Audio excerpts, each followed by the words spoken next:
there are different stages of this process. In the beginning, you and your mind are the same thing. In the beginning, the thoughts that occur in your mind are you thinking, period. And the feelings that are there are your feelings, period. Right? So you're totally plugged in to the system. And you can tell when somebody's in that condition, in that state, because what they say is what their mind is saying. There's no perception of it other than that. They say what their mind is saying. They express what their feelings are expressing. There is no view of it away from it to see it. There is no view of it to see it. You're being your mind, literally being your mind. And when somebody's in that condition, they'll express frustration. They'll express frustration because until you get unplugged, right? You'll express frustration because you'll hear what I'm saying and you'll say, I don't know what you're talking about. I don't know. That's not the way it is for me, right? And they'll be frustrated, and they'll go through all kinds of gyrations about it in terms of what's wrong with me. Why don't I get it? How long is it going to take for me to get it, and all that. Total plugged in. So that's the default state. That's where human beings are. If you practice meditation consistently over time, such that, and when I say that, I mean practice it the way it's meant to be done, because I can't emphasize how important that statement is. When I talk to people that I'm working with to practice meditation, it's always the case that when I say, what are you doing? It's easy for me to make the mistake in terms of saying, okay, this is what I want you to practice, this is the technique. It's easy for me to make this mistake of assuming that's what they're going to do. But that's not what they do. Because they hear what I said, and then it gets integrated with their already state of mind, and it turns it into something else. So next time I talk to them, I say, okay, tell me about your practice. Well, I'm up to about 15 minutes. And I'll say, what's about mean? Well, sometimes it's 14. Sometimes it's a good meditation, so I'll go to 20. You see, they're off the rails. That's off the rails. So I have to say, no. That's not what I asked you to do. I said, do it precisely the amount of time you're supposed to do it. If you do it the way it's meant to be done over time, eventually you'll start to get unplugged from the mental state. And when you start to get unplugged from the mental state, you will begin to see it, not be it. You'll begin to see my feelings and thoughts, but I am not plugged into them like that I'm totally identified with them. So I'm speaking them and acting them out. Now I'm seeing them, and in the beginning of getting unplugged, there may only be a few seconds there, before it gets plugged in again, right? But even for that few seconds, you're experiencing something's different here. Something's different here. I'm aware of what's going on. I can see the thinking where I couldn't see the thinking before. I'm aware of the emotions where I wasn't aware of the emotions before. So that's the beginning of being unplugged, right? So to get to this possibility that I was describing, right, that has to do with different states of being, one being witnessing, right? To get to that possibility, you have to have sufficient time in the state of being unplugged to start to experience that possibility as a possibility that exists when you're unplugged, like that. So, as David Radin said, when he was in one of his meetings, when he was interacting with one of the students who was being plugged in. So he was talking about the teachings. And you might remember this because you go to all those meetings. The woman with the kind of gray hair, she had a kind of a high voice. And she said after he got done speaking about the teaching, she said, I don't know what you're saying. right? And he said to her, someday, if you calm down enough, someday if your mind calms down enough and you relax enough, right, and you remember what I was saying, then you'll know what I was talking about. Because he realized you can't talk to a plugged-in person as if they can hear you. Let those have ears hear, right? If somebody doesn't have ears and you keep talking to them as if they do, you're wasting your time. Not only that, you're doing something dangerous because you're poking the bear. You're saying things to a person that's going to have them go off because they can't hear where you're coming from. They can't hear what you're saying. So if you say the wrong thing and it pushes the wrong button, now you have somebody getting crazy, right? So that's why he said that to her, and that's why he said in the last meeting to the guy that wasn't getting it, right? He just said, I'm done, I give up. Because there's nothing else to be said. It's, if the person gets unplugged enough that they can hear what's being said, then that's a different story. Of course, that woman never came back again, right?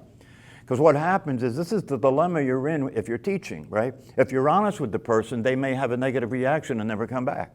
If you're not honest with the person, they may never realize that they're not awake. So what do you do? So, more and more what I find is that you just express the truth and let things fall where they may. That's all. People come and people go. People come and people go. I see that in my private practice.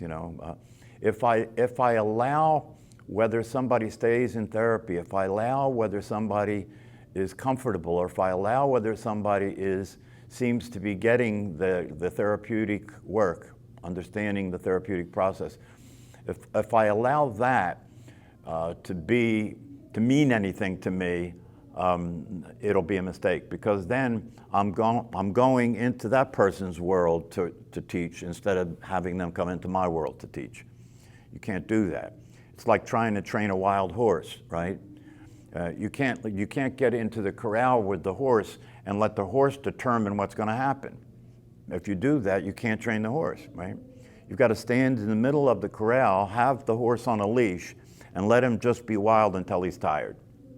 And you just stand there until he's tired. If he gets tired enough, then you start pulling the rein in a little bit at a time, right? Until the horse is next to you, right? But he's too tired to keep fighting now, right? He's next to you. Then you touch him, right? It's a gradual process where the horse reacts. You're retraining the horse's brain to become domestic, right? It's the same thing with human beings, unfortunately. What's that? They call it breaking in, right? A broken horse. Yeah. So it's the same thing with human beings. In psychotherapy, you have to break a wild horse, right? And in the beginning of this process, the only thing you can do, and what meditation will provide you with the opportunity, the only thing you can do in the beginning is start being aware of the wild horse, start being aware of the craziness called your mind, That's already a step. That being, when people say, oh, when I meditate, I feel very crazy, I feel much worse. Well, it's not that, and then they their mind puts it together, oh, meditation's making me crazy. No. What's happening is you're starting to wake up, and when you become aware of the crazy that's always been going on, then you say, oh, my mind's crazy. Yeah, your mind's been crazy, but you're just starting to notice that craziness. And then the next thing you have to do is you have to be willing, especially in the beginning, you have to be willing to pay attention as consistently as possible. So in the beginning, you may have a flash of awareness, or when you're sitting in meditation, you may experience your mind being wild, right? But then after the meditation class, you go back to sleep and you become your mind again. And you go through your day being the mind, being the thinker of the thoughts, being the expressor of the emotions, right? And then something may happen that triggers you, and you feel a strong emotion, and for some reason, because you've had a glimpse, for some reason now when that happens, you may start noticing your mind again, right? And then that may go on for a little bit of time, and then you go back to sleep again. And then you become your mind, and you're not noticing your mind, right, like that.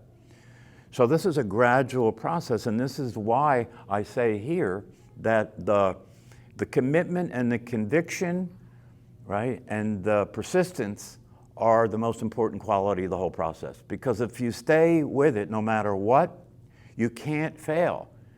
Because the awareness is already here, right? The awareness is already fulfilled. The awareness is already has wisdom, right? So if you persist, if you stay with the process, gradually the corruption, gradually the bad wiring of your brain, right, will start to reorganize itself. It has to, because you become the persistent reality. You become the consistent reality instead of being identified with the mental process, which is going all over the place all the time, right? That's why human beings can't do anything very long before it changes, right? Because there's no consistency possible, right? But the awareness that you are, once you get a glimpse of the awareness and you realize that's always the same, that's always consistent, right? So if I keep having that be my north, if I keep having that be what I'm aiming at, right? So that I keep making contact with that, right? That which is inconsistent and unstable has to give way to that. It's just like the trainer training the horse. The horse stands no chance against the trainer. The trainer knows the horse's brain, right? So in this case, the trainer is awareness. And the mental state is the wild horse, right? Or if you like the monkey thing, what do they call that? Monkey mind. It's the same metaphor, right? Craziness, unstable, ungrounded, inconsistent, unable to experience things as they are. One of the things that was evident to me, one of the things that's evident to me about the difference that it makes to be awake is instead of being aware of the specifics of what's going on in the situations that you find yourself in, you're aware of life happening. You get the difference? You're aware of life. You're experiencing life happening, and there is no separate self there, right? Who you thought was a separate self now shows up as just another aspect of life happening. It's not happening to anyone. It's just happening, right? And it's a very fulfilling, very satisfying experience to experience life happening because there's no bias. You're watching it happen, and there's no attachment to the way it's happening anymore. You're just watching it happening. And because you're free from identifying with it, right, you can see when it's happening, and what's happening when it's happening is crazy and ungrounded and dysfunctional. You can see it, right? And the interesting thing is that when you're seeing it, because you're watching life happening and you're awake and you have clarity because you're seeing it, there's nothing you have to do when you begin to recognize and witness that it's off the rails. There is no intervention necessary. The awareness of it is all that's needed. Why? Because the awareness is a self-correcting reality. If I am aware that what I'm doing is causing me to suffer, the awareness of that itself has it change. I don't have to practice doing anything. I don't have to do psychotherapeutic process about it. I can just be aware of it, and it changes in the direction of well-being. Yeah, because when you're awake, there is no you. All there is life happening. So there is no you to do anything. All there is life. And when what you said when you started talking, so you were aware of your thoughts? Not necessarily. Don't assume that. Don't assume that, because that could be thinking protecting itself from being seen by talking like that. Do you understand? So you're aware of your thoughts. That's not necessarily true. For most people, especially uninitiated people, they're not aware of their thoughts. They're being their thoughts. They're not aware that they're being a personality because they're in the experience of being a personality. And when you're in the experience of being the personality, you can't see it. You can't see the person. You can't see that you're being the personality because there's no place away from it to notice it. You're in it. That's why meditation is so important, because through the practice of meditation, if you calm the nervous system down and the mind starts to calm down, you can get this unplugged experience. Once you get unplugged, that's what David Radin was talking about last time when he said, I've had a glimpse. The way he talked about it, he says, I've had a glimpse of what it's like after the death of the body. That's one way to talk about it. It's very esoteric, and mystical and so forth. But you don't have to say it that way. You can say, I've had a glimpse of what it's like not to be my mind. Same thing. Same exact thing. I'd rather talk about it that way because that's less mystical and esoteric. It's more commonplace understanding, not being plugged into this process that's going on 24/7, where this voice in the head is talking.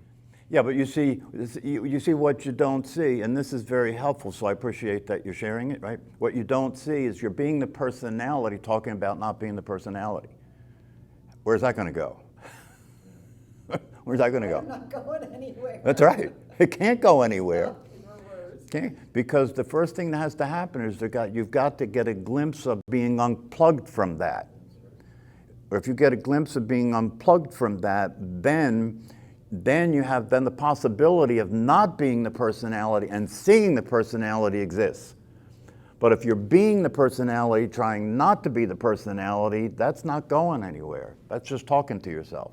It is the way it is. You just have to accept the fact that until you experience the gap, until you experience a break in this process, and still you experience being unplugged, that's what they call in Zen Kensho. Kensho. In the process of awakening that's practiced in Zen, the thing the teacher is working on, the thing the teacher is looking to support to have happen for you is called Kensho. And what Kensho is, the teacher is working to have you have an experience of being unplugged. Because once you're unplugged, right, then there is an awake experience. Once you're unplugged, it's like, oh wow, I'm seeing my thoughts. Once that happens one time, now you know the possibility. Until that happens, you can know about the possibility, but you don't know the possibility. You can think about it, you can have concepts about it, you could be interested in it, you could want it to experience it, but it doesn't work like that. You have to put your time in on the cushion. You have to put your time in that's necessary to relax the nervous system and calm the mind, and only until that's relaxed and calm enough can the unplug occur. That's the community is a very important aspect of it, but the aspect of the community, the way the aspect of the community works is that the people who are part of the community, they call it a refuge, right? In Buddhism, it's called a refuge, right? The community is called a refuge, right? What's that mean? It's a place you can come to that is it's kind of a safe house. It's a place that you can come to that's a refuge from the insanity of life and the insanity that's going on in the world, where everybody that's there is sharing a common interest in a possible way out of that. And so the value of the community is people are in all different places in the community. Some people are still totally asleep, right? But somehow, through the grace of God, they're here, and they're interested in this possibility. Other people are partially awake. Other people are more awake. Sometimes, depending on the community, you have some people that are completely awake, right? So you mix that salad. See what I mean? You mix that energetic salad, right? And so people who are partially awake, get the benefit of people who are completely awake. People who are sleeping get a sense of the possibility, So the whole thing, it goes back to the idea in Buddhism of the three gems, right? The teaching, that's the reason they talk about the three gems and the refuge is they're saying this is a formula for using all of the aspects that empower and support the possibility of awakening. This is a formula that's a powerful formula. Why? Because you're not on your own, you have a community. You're not on your own to figure it out, you have a teaching, right? And you're not alone in the situation, you have a teacher who can support the process and can reflect back to you where you're at, right? And you know, one of the things about that business of reflecting back to you where you're at, if you are really gung-ho and you really want to move quickly, if you really want to wake up quickly, then you give the teacher permission to be violent. Oh, boy. It's true. It's true. That's why in the Japanese traditions, right? The relationship the student had with the teacher is one of violence, because as long as you're asleep, the teacher is being violent with your mind. You know, the teacher won't give your mind an opportunity to show up. That's what I meant when I said in the last class. If you went to a traditional Japanese Zen master and you were doing a sesshin and it was an opportunity for you to meet with the teacher, right? The way the traditional process was, they'd ring a bell, you'd come into the room and sit in front of the teacher, and the teacher would start observing you and maybe use koans or something, you know, some process to get a fix on where you're at, right? And as soon as the teacher got a fix on where you're at and realized that you were still sleeping, right, say, out. And part of that is to have you see when he's throwing you out, right, because you're still in the form of a personality, you're going to get upset. He wants that. He wants you to have to swallow your own vomit. That's basically it. You know, to make you more and more uncomfortable, right? And the way it is in the traditional Zen approach, right, is making more and more uncomfortable. And if because of how uncomfortable you are, you leave, it's not time for you anyway. And if because you're uncomfortable, right, you take an attitude that you are going to increase your intention and increase your persistence, right, about the situation, then you're moving toward awakening. You're moving toward awakening. And that's why if somebody comes in to meet with the teacher, right, and they have woken up, right, and the teacher looks at them and maybe gives them a koan, right, they might get up and slap the teacher in the face, and then they both start laughing because the game's over. That's all, the game's over. Because the student is saying to the teacher, you can't upset me anymore because I know what you're doing, because I am awake just like you are, right? That's what happens, right? Now, in most situations, people can't tolerate that, right? I mean, if I did that here, there would be, you know, probably the Y would fire me because one of you would go and complain that the teachers... All of us who were to wake up Right. in class and you have to accept. So you have to be careful. You know, that's why in the Japanese situations, you come on to their turf to do the work and the practice. You go to the Zendo. That's their turf. If you're in another environment like this and you start to behave like that, they'll call the police. Part of the process is to deprive the mind of the energy it needs, to deprive the mind of its ability to function. And as it loses its ability to function, because the awareness is consistent, the awareness is still, the awareness is there full blast all the time, right? The mind comes and goes, you know, it needs energy, it needs to be fed, right? It needs to be fed by your attention for it to stay alive, right? So you create a situation to deprive the mind of that energy, deprive the mind of that interaction, to deprive the mind of that involvement, right? And so the mind starts to lose its ability to stay in control. And then you have glimpses of what's there without that being in the way.